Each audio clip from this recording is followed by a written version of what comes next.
ஆவியின் பட்டயம் இது கிறிஸ்துவின் வசனம். ஆவியின் பட்டயம் கிறிஸ்துவின் வசனம், நித்திய ராஜ்ய புது வாழ்வு வழங்கும். ஆவியின் பட்டயம் நித்திய ராஜ்ய புது வாழ்வு வழங்கும். ஆவியின் பட்டயம். Welcome to EKN Bible school.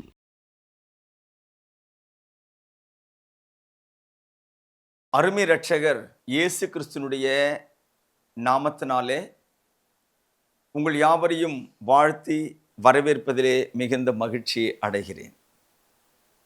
தேவனுடைய பிள்ளைகளே, EKN வேதாகம பள்ளி மூலமாக தொடர்ந்து இந்த வாய்ப்பை எனக்கு கொடுத்த தேவனுக்கு நான் முதலாவது நன்றிகளை, ஸ்தோத்திரங்களை ஏறெடுக்கிறேன். ஒரு பிரசங்கம் பண்ணுறதை விட இது போன்ற வேத பாடங்களை உங்களுக்கு கற்றுக் கொடுக்கிறதுல நான் மிகவும் திருப்தி உள்ளவனாக இருக்கிறேன். ஏனென்றால் வேதாகமத்தினுடைய அறிவு ரொம்ப அடித்தளமானது, எல்லாருக்கும் வேண்டும். எங்கே வேணாலும் பிரசங்கம் கேட்கலாம், எங்கே போனாலும் எந்த சேனலை ஓப்பன் பண்ணாலும் உங்களுக்கு யாரோ ஒருத்தர் பேசிகிட்டே இருப்பாங்க. ஆனால் வேதாகம பாடங்களை திட்டமாய் கற்றுக்கொள்ளுதல் என்பது மிக மிக மிக அவசியமான ஒன்று. வேத வாக்கியங்களை ஆராய்ந்து பாருங்கள், அவைகளாலே உங்களுக்கு நித்திய ஜீவன் உண்டு என்று சொன்ன அதை நீங்கள் மனதிலே பதிய வையுங்கள். இரவும் பகலும் வேதாகமத்திலே தியானமாயிருக்கிற மனுஷன் பாக்கியவான் என்ற அந்த வசனத்தை நீங்கள் மனதிலே நினைவுபடுத்துங்கள். ஆகவே இன்றைக்கு இந்த பாடத்தை கேட்க போகிற நீங்கள் எல்லாருமே பாக்கியவான்கள். வேதாகமம் என்ன கற்றுக் கொடுக்கிறது என்பதை நீங்கள் கேட்க உங்கள் நேரத்தை இதற்காக ஒதுக்கி இருக்கிறதுனாலே இதற்குரிய ஆசீர்வாதத்தை நிச்சயமாக நீங்கள் பெற்றுக்கொள்வீர்கள். சரி, நான் பாடத்துக்கு வருவோம். இப்போ என்ன படிச்சுட்டு இருக்கிறோம் அப்படின்னா, ஏற்பாடுகள், பழைய ஏற்பாடு, புதிய ஏற்பாடு. ஏற்பாடு அப்படின்னா உங்களுக்கு நல்லா தெரியும். இந்த இரண்டு ஏற்பாடுகள் யாருக்கு, எந்த நோக்கத்திலே கொடுக்கப்பட்டது அப்படின்னா, இஸ்ரவேலருக்கும் தேவனுக்கும் உண்டான உடன்படிக்கையின் ஒப்பந்தம் நிறைவேறுதல். இதுதான் பழைய ஏற்பாடு. ஆண்டவர் இயேசு கிறிஸ்துவானவர் இந்த உலகத்திலே வருவதற்கான ஏற்பாடு.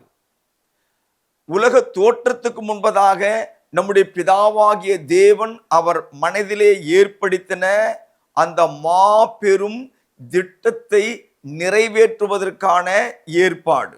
அவருடைய மாபெரும் திட்டமான கிறிஸ்துவின் சபையை ஸ்தாபிப்பதற்கான ஏற்பாடுகள். நிறைவு சபைதான், அதற்கான ஏற்பாடு தான் இது. இதைதான் இஸ்ரவேல் ஜனங்களோடு கூட தேவன் உடன்படிக்கையாக செய்து அதை நடைமுறைப்படுத்தி வருகிறார். இதை இன்றைய கிறிஸ்தவர்கள் தவறாக புரிந்து கொண்டு அதில் இருக்கக்கூடியதான காரியங்கள் எங்களுக்கும் உரியது அப்படின்னு தப்பா புரிந்து கொண்டிருக்கிறார்கள். ஒருத்தர் என்கிட்ட சொன்னாரு, நீங்க கொடுக்கிற சத்தியம் சரியா இருக்கு, ஆனால் இந்த வாக்குத்தத்தங்கள், ஆசீர்வாதங்கள் இதிலெல்லாம் கிறிஸ்தவங்களுக்கு பங்கில்லை அப்படின்னு சொல்றீங்களே, அது எப்படி ஏற்றுக்கொள்ள முடியும்? அது ரொம்ப மனசு வலிக்குது, அதை ஏற்றுக்கொள்ள மனம் மறுக்கிறது என்ற மாதிரி பேசினார் என்கிட்ட. சகோதரர்களே, சகோதரிகளே, ஒன்றை நாம் புரிந்து கொள்ள வேண்டும். பழைய ஏற்பாட்டிலே எத்தனை ஆசீர்வாதங்கள் இருக்கிறதோ, எத்தனை வாக்குத்தத்தங்கள் இருக்கிறதோ, எத்தனை நன்மையான வாக்குறுதிகள் இருக்கிறதோ, அவைகளை காட்டிலும் மேலான மேன்மையான சகல ஆசீர்வாதங்களையும் நம்முடைய பிதாவாகிய தேவன் ஆண்டவராகிய இயேசு கிறிஸ்துவுக்குள் வைத்திருக்கிறார் என்பதை மறந்து விடாதீர்கள். எபேசியர் 1வது அதிகாரத்தினுடைய 3வது வேத வாக்கியத்தை வாசிக்க கேளுங்கள். நம்முடைய கர்த்தராகிய இயேசு கிறிஸ்துவின் பிதாவாகிய தேவனுக்கு ஸ்தோத்திரம். அவர் கிறிஸ்துவுக்குள் உன்னதங்களிலே ஆவிக்குரிய, வார்த்தையை கவனிங்க, ஆவிக்குரிய சகல ஆசீர்வாதத்தினாலும் நம்மை ஆசீர்வதித்து இருக்கிறார் என்று வேதம் மிக அழகாக திட்டமாய் சொல்லுகிறது. அதனால பழைய ஏற்பாட்டில் சொல்லப்பட்டதெல்லாம் நமக்கு இல்லாம போயிருமோன்னு பயப்படாத. அதை விட மேலான ஆசீர்வாதம், அதை விட முக்கியமான ஆசீர்வாதங்களை பிதாவாகிய தேவன் தம்முடைய குமாரனாய் இருக்கிற இயேசு கிறிஸ்துவுக்குள்ளாக அதை பொக்கிஷமாய் வைத்திருக்கிறார். அதிலிருந்து நீங்கள் எதை வேண்டுமானாலும் எடுத்துக்கொள்ளலாம். ஆகவே ஆண்டவர் இயேசு கிறிஸ்துனுடைய காயப்பட்ட கரங்கள் இந்த நாளிலே அந்த ஆசீர்வாதங்களை உங்களுக்கு கொடுப்பதற்காக வேண்டி விரும்பி அழைக்கிறார். வாருங்கள் இயேசுவின் பக்கம். மோசையின் பக்கம் நின்னது போதும், அங்கிருந்து வெளியே கிளம்பி இயேசுவின் பக்கம் வாருங்கள் என்று நான் உங்களை இந்த நிகழ்ச்சியின் மூலமாக அழைப்பதிலே மிகுந்த மகிழ்ச்சி அடைகிறேன். சரி, இப்ப நம்ம மீண்டும் பாடத்தின் நோக்கத்துக்கு போகலாம். கடந்த பாடத்துல என்ன கற்றுக்கொண்டோம் அப்படின்னா, நியாயப்பிரமாணம் என்பது 10 கட்டளைகள் மாத்திரம் அல்ல. நியாயப்பிரமாணம் என்பது 10 கட்டளைகளை கடந்து 613 சட்டங்களை உட்சட்டங்களாக வைத்திருக்கிறது அப்படின்னு படிக்கிறோம். உதாரணமா நீங்க பேருந்துல பயணம் பண்ணும்போது பார்த்தீங்கன்னா, அங்க ஒரு பிரேம் பண்ணி போட்டிருப்பாங்க, எழுதி வச்சிருப்பாங்க.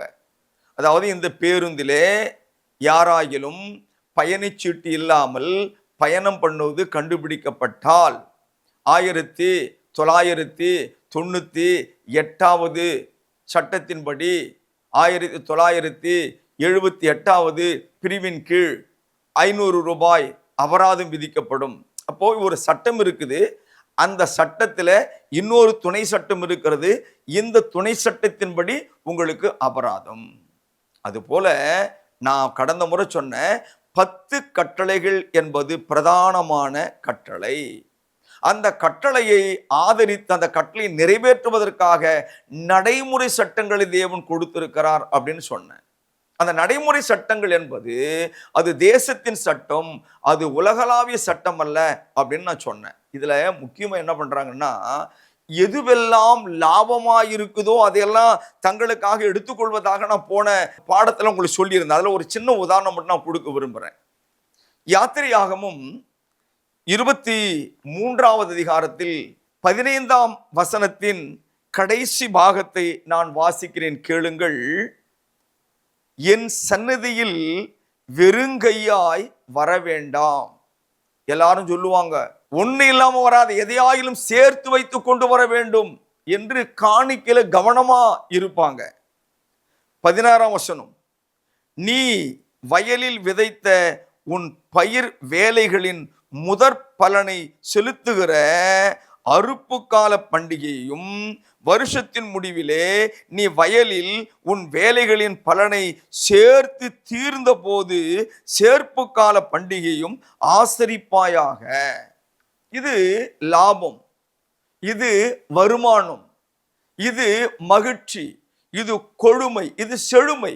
அதனால வெறுங்கையா வராத. புதிய ஏற்பாட்டிலையும் ஆதரிக்கிறார், அதை நான் இல்லைன்னு சொல்லல. ஆனால் இந்த வசனத்தை மேற்கோள் காட்டி வெறுங்கையா வராதம்மா. அறுப்பு கால பண்டிகை அப்படின்னு விசுவாசிகளுக்கு சில பாரம்பரிய சபைகள் சட்டங்களாய் கொடுத்து, அவங்களும் தங்களை அர்ப்பணம் பண்ணி எதையோ உண்டியில் போட்டு பெருசா சேகாரம் பண்ணி கொண்டு வந்து அது சேர்ப்பு கால பண்டிகையாக கொண்டாடுகிறார்கள். அறுப்பு கால பண்டிகை கொண்டாடுகிறார்கள், சேர்ப்பு கால பண்டிகை கொண்டாடுகிறார்கள். காரணம் என்ன? இந்த வசனம் அவர்களுக்கு ஒரு ஆதார வசனமாய் இருக்கிறது. நாம் என்ன படிச்சுட்டு வரோம்? இது எனக்காகவும் உங்களுக்காகவும் கொடுக்கப்பட்ட வசனம் அல்ல, சட்டம் அல்ல. இது தேசத்தின் சட்டம், இஸ்ரவேல் என்கிற தேசத்தின் சட்டம். இப்போ சில பாரம்பரிய சபைகள் இது எப்படி பண்ணுதுன்னா, சபையிலே வருமானத்தை பெருக்குவதற்காக, தங்களுடைய பாக்கெட்டை நிரப்புவதற்காக இதை முக்கியத்துவப்படுத்தி வருஷந்தோறும் இந்த பண்டிகையை கொண்டாட வேண்டும் என்று பாரம்பரியப்படுத்தி வருகிறார்கள். இது சரியா? இது முறையா? இந்த சட்டம் இன்றைக்கு அமுலில் இருக்கிறதா அப்படின்னு கேட்டீங்கன்னா, ஆமா. சில பேர் சொல்றாங்க, நாங்க ஏன் கொடுக்க கூடாது, இதுல என்ன சட்டத்தில் தப்பு இருக்குது, வேதத்தில் தானே எழுதி இருக்குது. ரைட்டு, ஒத்துக்கிறேன், அப்படியே கொடுங்க, அறுப்பு கால பண்டிகை கொண்டாடுங்க, சேர்ப்பு கால பண்டிகை கொண்டாடுங்க, நாங்க வேணான்னு சொல்லல, வேதம் அதுக்கு மறுப்பு தெரிவிக்கல. வேதம் சொல்லுது இஸ்ரவேலுக்கு அப்படின்னு. ஆனா நீங்க என்ன சொல்றீங்க? கொண்டாடுவதில் தவறு என்னன்னு சொல்றீங்க. வேண்டாம், விவாதமே தேவையில்லை, உங்க பேச்சிலே வரேன். அடுத்த வசனத்தை பார்த்தீங்களா? அடுத்த வசனத்தை படிச்சிருக்கிறீங்களா? என்னைக்காவது படிக்கலாமா? 17ஆம் வசனம். வருஷத்தில் 3 தரம் உன் ஆண் மக்கள் எல்லாரும் கர்த்தராகிய ஆண்டவருடைய சந்நிதியில் வரக்கடவர்கள். இது ஏன் செய்ய மாட்டேங்கிறீங்க? அறுப்பு கால பண்டிகை கொண்டாடுறீங்க, ஓகே. சேர்ப்பு கால பண்டிகை கொண்டாடுறீங்க, ஓகே. வெறுங்கைய வரக்கூடாதுங்கிறீங்க, ஓகே. அப்படியே பண்றீங்களே. எப்படி பண்றீங்க? வேதாகமத்திலே சொல்லப்பட்டிருக்கிறதான வசனத்தின் அடிப்படையிலே பேசுகிற நீங்கள் இதை கடைபிடிக்க மறுப்பது ஏன்? 3 தரம் நீங்கள் நடத்தக்கூடிய அந்த சபையில் இருந்து எல்லா ஆண் மக்களும் எருசலேமுக்கு போறாங்களா? 2026 போதிக்கிற நீங்க போயிருக்கிறீங்களா? ஆமோதிக்கிற விசுவாசிகளே, உங்களில் எத்தனை பேர் எருசலேமுக்கு போயிருக்கிறீங்க? இது ஒரு வருஷம் போயிட்டு அடுத்த வருஷம் போக வேணாம்னு சொல்ற விஷயம் கிடையாதுங்க. வருஷத்திலே 3 முறை புளிப்பில்லா அப்ப பண்டிகை, அறுப்பு கால பண்டிகை, சேர்ப்பு கால பண்டிகை, இந்த 3 பண்டிகை நாட்களில் கட்டாயமாக இந்த இஸ்ரவேலர்கள் தேவனுடைய சன்னிதானமாகிய எருசலேமுக்கு எவ்வளவு தூரத்திலே குடியிருந்தாலும், அந்நிய தேசத்திலே இருந்தாலும் கூட அவர்கள் போய் தேவ சமூகத்தில் அந்த பண்டிகையில் கலந்து கொள்ள வேண்டும். இந்த சட்டத்தை ஏன் நீங்கள் சபைக்கு சொல்ல மறுக்கிறீர்கள், மறைக்கிறீர்கள்? இதை ஏன் ஒரு விசுவாசியோடு செய்யவில்லை? இதை ஏன் ஒரு ஊழியக்காரன் கூட செய்யல? லாபம்னா எடுத்துக்குவோம், நஷ்டம்னா விட்டுடுவோமோ? வேதம் அப்படிதான் சொல்லுதா? தேவனுடைய பிள்ளைகளே, எச்சரிக்கை அடையுங்கள். இது தேவனின் சத்தம். நான் பேசிக் கொண்டிருப்பது தேவனின் சத்தம். நான் பேசிக் கொண்டிருப்பது தேவனின் எச்சரிக்கை. மனம் திரும்புங்கள் என்று நான் உங்களை அன்போடு கூட கேட்டுக்கொள்கிறேன். இப்போ 16ஆம் வசனம் உங்களுக்கு வேணும், ஓகே. 17ஆம் வசனம் யார் நிறைவேற்றுவது? இதற்கு உங்கள் பதில் என்ன? Right, okay. இப்போ 15ஆம் வசனத்தினுடைய கடைசி பாகமும் 16ஆம் வசனத்தினுடைய முழுமையும் நீங்கள் செயல்படுத்தீர்கள், ஏற்றுகிறோம். இந்த ஒரு வசனத்தை 17 நீங்க விட்டுடுறீங்க. அதெல்லாம் செலவு நிறைய ஆகுங்க, யாரும் ஏற்றுக்கொள்ள மாட்டாங்க, அதெல்லாம் முடியாது, ஓகே, விட்டுடுறேன். அப்படியே திருப்பலாம். 23ஆம் அதிகாரத்துல 10ஆம் வசனத்துக்கு உங்க கண்களை நிலைநிறுத்தி பாருங்க. 6 வருஷம் நீ உன் நிலத்தில் பயிரிட்டு அதன் பலனை சேர்த்துக்கொள். 7ஆம் வருஷத்தில் உன் ஜனத்தில் உள்ள எளியவர்கள் புசிக்கவும், மீதியானதை வெளியின் ஜந்துக்கள் தின்னவும், அந்த நிலம் சும்மா கிடக்க விட்டு விடுவாயாக. உன் திராட்சை தோட்டத்தையும் உன் ஒலிவத்தோப்பையும் அப்படியே செய்வாயாக. 12ஆம் வசனம். 6 நாள் உன் வேலையை செய்து 7ஆம் நாளிலே உன் மாடும் உன் கழுதையும் இளைப்பாறவும், உன் அடிமை பெண்ணின் பிள்ளையும் அந்நியனும் இளைப்பாறவும் ஓய்ந்திருப்பாயாக. நான் உங்களுக்கு சொன்னவைகள் யாவற்றிலும் சாவதானமாய் இருங்கள். அன்பு தேவ பிள்ளைகளே, சரி, நிறைய காசு செலவாகும், பிரயாணம் பண்ண முடியாது, ஆண் மக்கள் எருசலேம் செல்ல முடியாது அப்படின்னு ஒருவேளை நீங்க சொல்லுவீங்கன்னா, இந்த சட்டத்தை ஏன் நீங்கள் நிறைவேற்ற தயங்குகிறீர்கள்?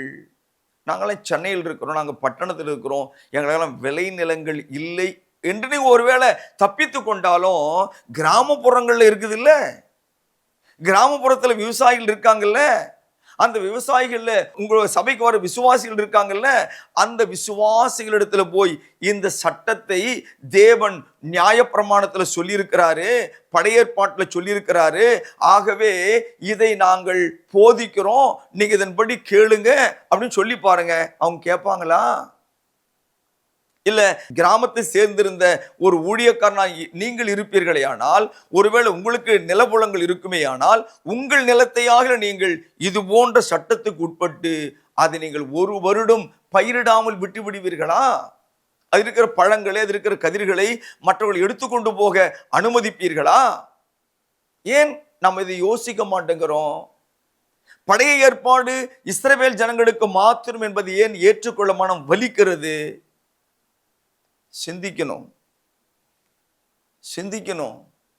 சும்மா கண்மூடித்தனமான யோசனைக்கு போகிறதல்ல, சிந்திக்கணும்.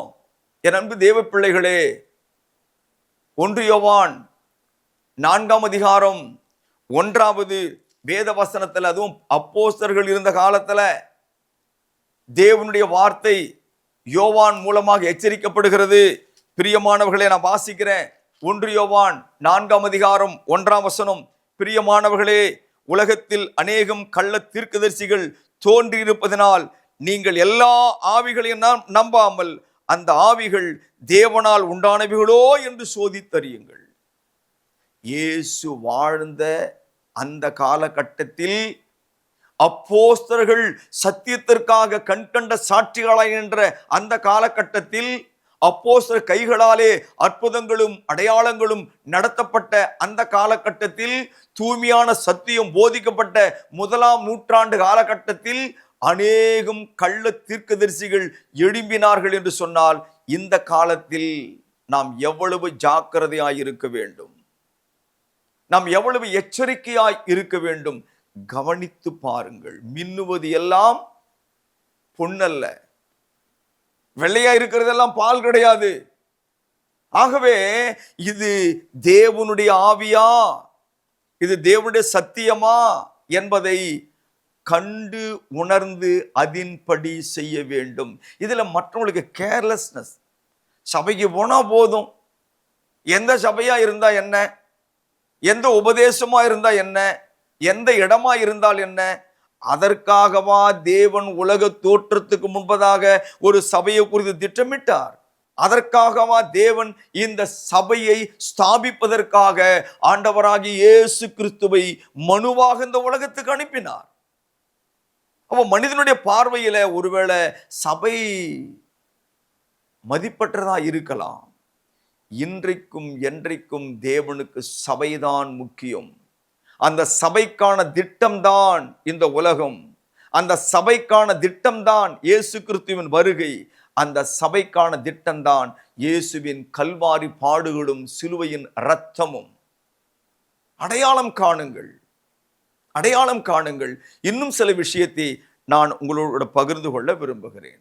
சரி, இப்போ நம்ம கிறிஸ்தவ குடும்பம், பாரம்பரிய கிறிஸ்தவர்களோ பாதி கிறிஸ்தவர்களோ ஆதி கிறிஸ்தவர்களோ யாரோ ஒருத்தர் நம்ம வீடுகளில் திருமணமாகி அந்த தம்பதிகளுக்கு ஒரு குழந்தை பிறகுதுன்னு வச்சுங்களேன். அந்த குழந்தை பிறக்கும் போது நம்ம அந்த குழந்தைக்கு என்ன பண்ணுவோம்? பெயர் வைப்போம்.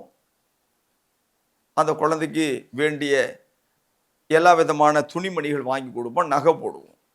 ஆனால் பழைய ஏற்பாட்டில் தேவனாகிய நம்முடைய கடவுள் சொல்லுகிற வார்த்தையை கவனிங்க. லேவியராகமும் 12ஆம் அதிகாரம், அழகாக உங்கள் பக்கமாக புரட்டிங்க பார்ப்போம். லேவியராகமும் 12ஆம் அதிகாரம். இதை பாடம் தானே, நான் பிரசங்கம் பண்ணலை, பாடம். இப்போ ஒரு இஸ்ரவேல் குடும்பத்தில் ஒரு பெண் கர்ப்பவதியாகி ஒரு குமாரனை பெற்றால், ஒரு குமாரத்தியை பெற்றால் அவங்களுக்கு என்ன சட்டம் அப்படிங்கிறத வேதாகமும் திட்டமாய் போதிக்கிறது. எடுத்துட்டீங்களா? என்னோட கூட சேர்ந்து அந்த பாடத்தை கவனிங்க. 1ஆம் வசனம். பின்னும் கர்த்தர் மோசேயை நோக்கி, தேவன் மோசே கிட்ட சொல்றாரு, நீ இஸ்ரவேல் புத்திரரோடு சொல்ல வேண்டியது என்னவென்றால், ஒரு ஸ்திரீ கர்ப்பவதியாகி ஆண் பிள்ளையை பெற்றால் அவள் சோதக ஸ்திரீ விலக்கமாய் இருக்கும் நாட்களுக்கு சரியாக 7 நாள் தீட்டாய் இருப்பாள். ஒரு ஆம்பளை குழந்தை பெற்றுட்டா, ஒரு பையனை. அந்த பெண் 7 நாள் தீட்டாக இருக்கணும். 8ஆம் நாளில் அந்த பிள்ளைக்கு விருத்த சேதனம் செய்ய வேண்டும். இது சட்டம். சரி, அதோட முடிஞ்சு போச்சா? இல்ல, அதுக்கு இன்னும் துணை சட்டம் வருது. பின்பு அவள் 33 நாள் தன் உதிர சுத்திகரிப்பு நிலையிலே இருந்து சுத்திகரிப்பின் நாட்கள் நிறைவேறும் அளவும் பரிசுத்தமான யாதொரு வஸ்துவை தொடவும் பரிசுத்த ஸ்தலத்துக்குள் வரவும் கூடாது. இது ஆண் பிள்ளையை பெற்றால் 7 நாள் பிளஸ் விருத்த சேதனம் பண்ணுகிற ஒரு நாள் 8 நாள், அதற்கு அடுத்து 33 நாள், மொத்தம் அவளுடைய கணக்கு. ரைட். இப்போ ஒரு பெண் பிள்ளையை பெற்றால் அப்படின்னு வைத்துக் கொள்ளுங்கள், 2 வாரம் சோதக ஸ்திரீ, 60 நாள் சுத்திகரிப்பு. இந்த ரெண்டுமே அவர்கள் கட்டாயம் தலைமுறையாக கடைபிடிக்க வேண்டும். இது உங்க வீட்டில் எத்தனை பெண்கள் செய்கிறார்கள்?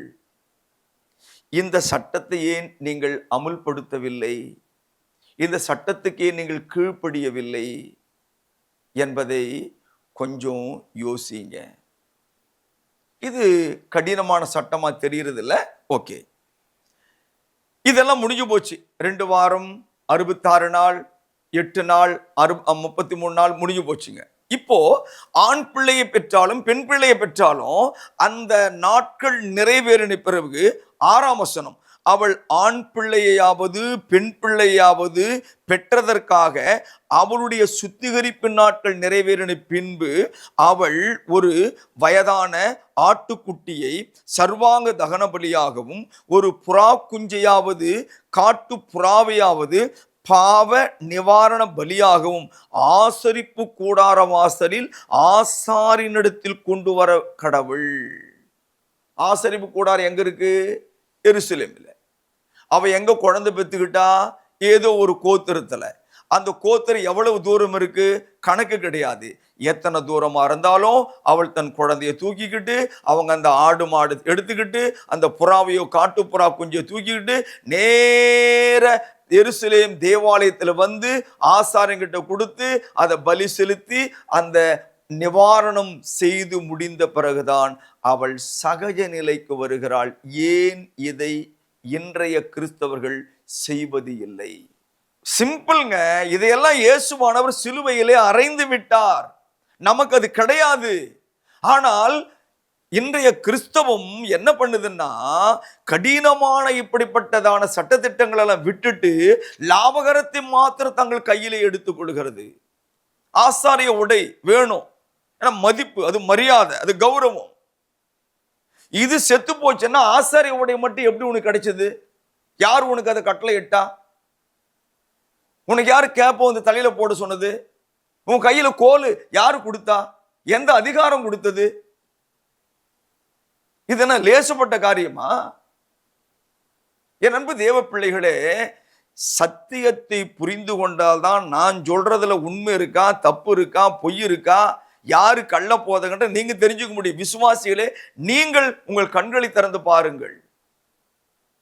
ஊழியக்காரன் போதிக்கலன்றதுனால நீங்க இதில் தப்பிக்க முடியாது. உங்க கையில உங்க தாய் மொழியில நீங்க படிக்கிற இடத்துல ஆங்கிலம் படிச்சது ஆங்கிலத்துல அழகா வேதாகமும் எழுதப்பட்டிருக்கிறது. அன்பு தேவ பிள்ளைகளை கவனிங்க, கவனிங்க. சாக்கு போக்கு இதெல்லாம் சொல்ல முடியாதுப்பா. சாக்கு போக்கு சொல்ற இடம் இது கிடையாது. அடுத்த பாடத்துல நான் ஆசாரிய உடை பற்றி வருகிறேன். இப்போ இது எனக்கு லாபம் அப்படிங்கிறதுனால இதை நான் எடுத்துக்கொண்டு கடினமானதையெல்லாம் நான் தள்ளுகிறேன் அப்படின்னா எப்படி?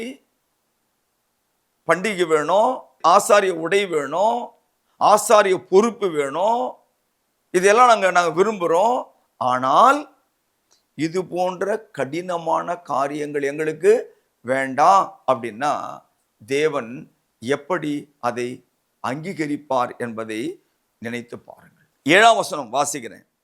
அதை அவன் கர்த்தருடைய சந்நிதியில் பலியிட்டு, யாரு? ஆசாரியன், அவளுக்காக பாவ நிவர்த்தி செய்வானாக. அப்பொழுது அவள் தன் உதிர ஊரலின் தீட்டு நீங்கி சுத்தமாவாள்.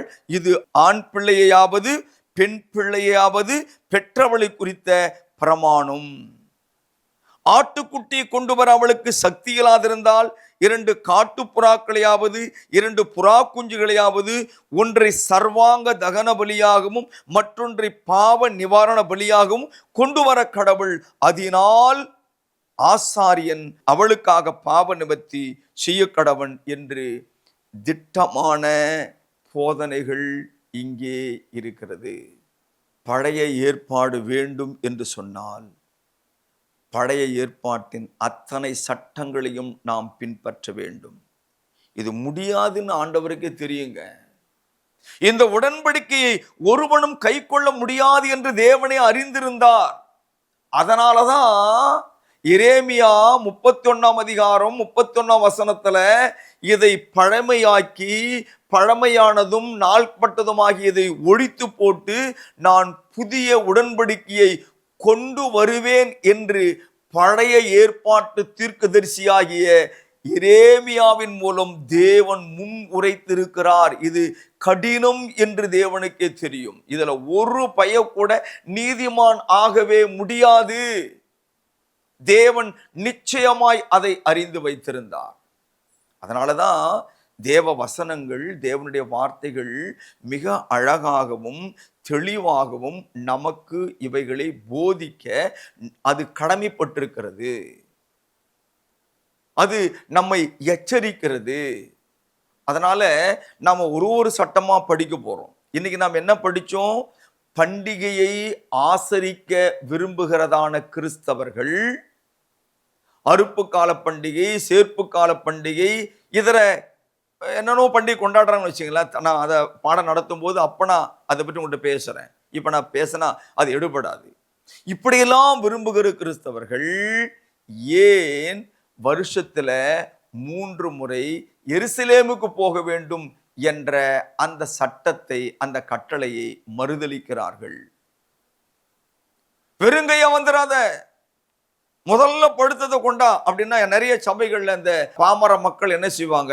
எங்க வீட்டு தோட்டத்துல முதல் மாம்பழையா நான் அதை காணிக்கு கொண்டாந்துட்டேன். அவங்களுடைய நம்பிக்கை என்னன்னா, எங்க பாஸ்டர் சொல்லிட்டாரு எது இருந்தாலும் முதல்ல கொண்டு வந்து இங்க வச்சிடணும் அப்படின்னு. அதனால முதல்ல எங்க வீட்டுல கோழி போட்டதுல முட்டை, இந்த முட்டையை நான் காணிக்கையா கொடுத்துட்டேன்.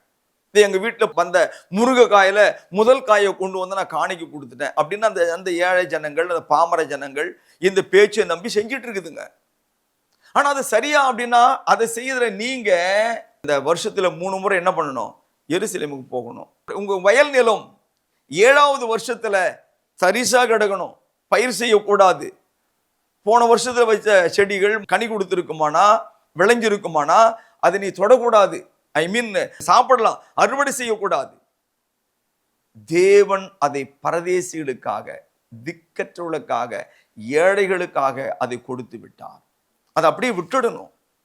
அதனால தேவ பிள்ளைகளே, நான் இதோடு இந்த பாடத்தை நிறைவு செய்கிறேன்.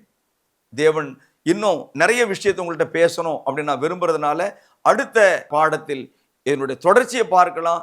எனக்கு தேவை நீங்கள் இதை அநேகருக்கு ஷேர் பண்ணுங்க. கேள்வி இருந்தா யூடியூப் சேனல் மூலமா எனக்கு கமெண்ட்ஸ்ல அதை தெரிவிங்க, அல்லது நேரடியா போன் பண்ணி பேசுங்க. தேவன் உங்கள் யாவரையும் ஆசீர்வதிப்பாராக. நாம் ஜெபம் செய்வோம். எங்களை நேசிக்கிற பரலோகத்தின் பிதாவே, இந்த ஆசீர்வாதமான வேளையிலே வேத வாக்கியங்களை திட்டமாய் போதிக்க நீர் கொடுத்த அந்த வாய்ப்புக்காய் ஸ்தோத்திரம். இந்த வார்த்தைகளை கேட்ட ஒவ்வொருவர் மேலும் உமது கிருபையின் இரக்கத்தின் கரம் தொட்டு ஆசீர்வதிப்பதாக. அப்பா, நீர் நல்லவர் என்பதை புரிந்து கொள்ள, விளங்கிக் கொள்ள யாவருக்கும் கிருபை செய்யும். பழைய ஏற்பாட்டுக்கும் புதிய ஏற்பாட்டுக்கும் இருக்கிற அந்த வித்தியாசத்தை புரிந்து கொண்டு அதிலே உள்ள தகப்பன ஆசீர்வாதங்களை எப்படி நான் கிறிஸ்துவுக்குள் சுதந்திரித்துக் கொள்வது என்ற அந்த தெளிந்த பார்வையை மக்களுக்கு தாரும். நல்ல பிதாவே, இந்த நாளில் இந்த செய்தியை கேட்ட, இந்த பாடத்தை கற்றுக்கொண்ட ஒவ்வொரு தனிப்பட்ட நபர்களுக்கும் இருக்கிற தேவைகளை, குறைவுகளெல்லாம் நிறைவாக்கும். தேசத்திலே சமாதானத்தை தாரும். எங்களை ஆளுகிறவர்கள், அதிகாரிகள் யாவர் மேலும் கிருபையின் கரம் இருக்கட்டும். மக்கள் மகிழ்ச்சியோடும் சகோதர சிநேகத்தோடும் வாழ இரக்கம் பாராட்டும். வியாதியின் கட்டுகளெல்லாம் அறுத்து போடும்.